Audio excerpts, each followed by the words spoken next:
Wow!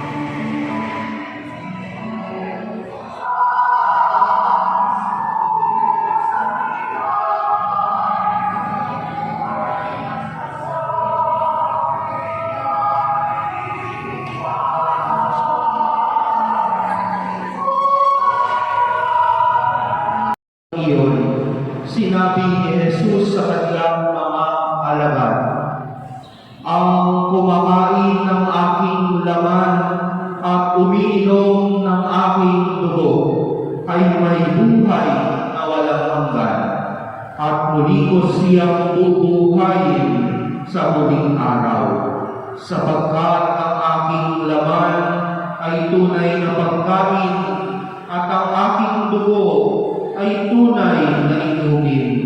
Ang kumakain ng aking laman at umiinom ng aking dugo ay nananahan sa akin at ako sa kanya." Mga kapatid, ang mabuting balita ng Panginoon. Pinupuri ka namin, Panginoong Jesucristo, at siyo ang lahat.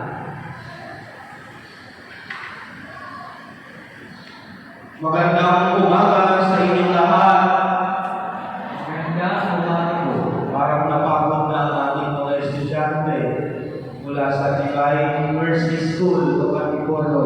Magandang umaga sa ating mga estudyante. Magandang umaga po.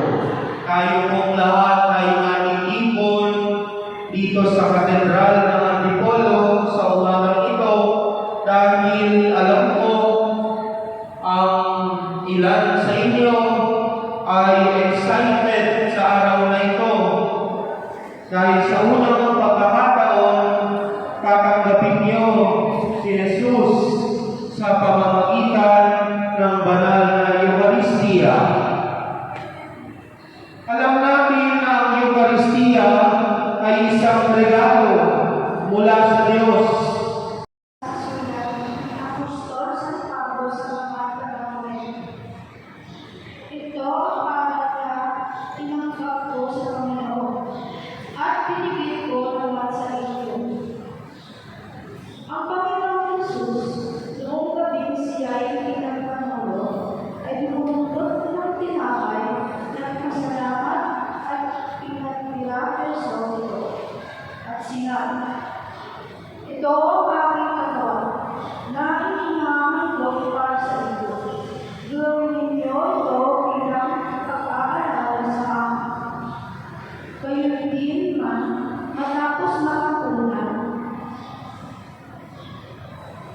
ay hinawakan niya ang sarong at sinabi, "Ang sarong ito ang bagong tipan na pinagtitibay sa aking dugo. Tuwing iinom kayo, gawin ninyo bilang pag-aalala sa akin. Sapagkat tuwing kakain kayo ng tinapay na ito at iinom sa sarong ito, ay pinahahandog ninyo ang kamatayan ng Panginoon hanggang sa muling pagparito niya." Sa salita ng Diyos. Salamat sa Diyos.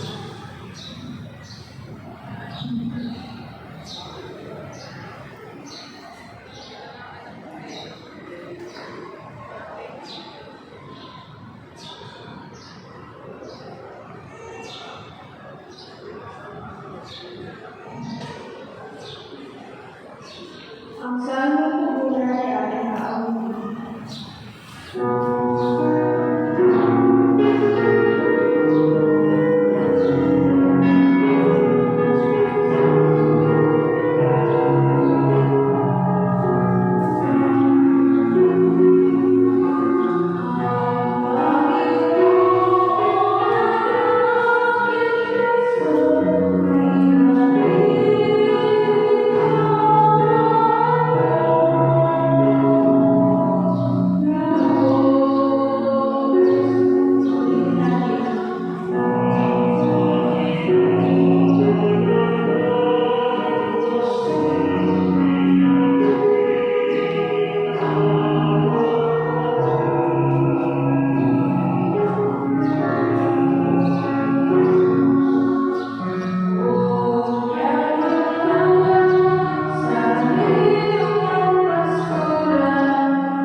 dugo ng aming Panginoong Heso Kristo.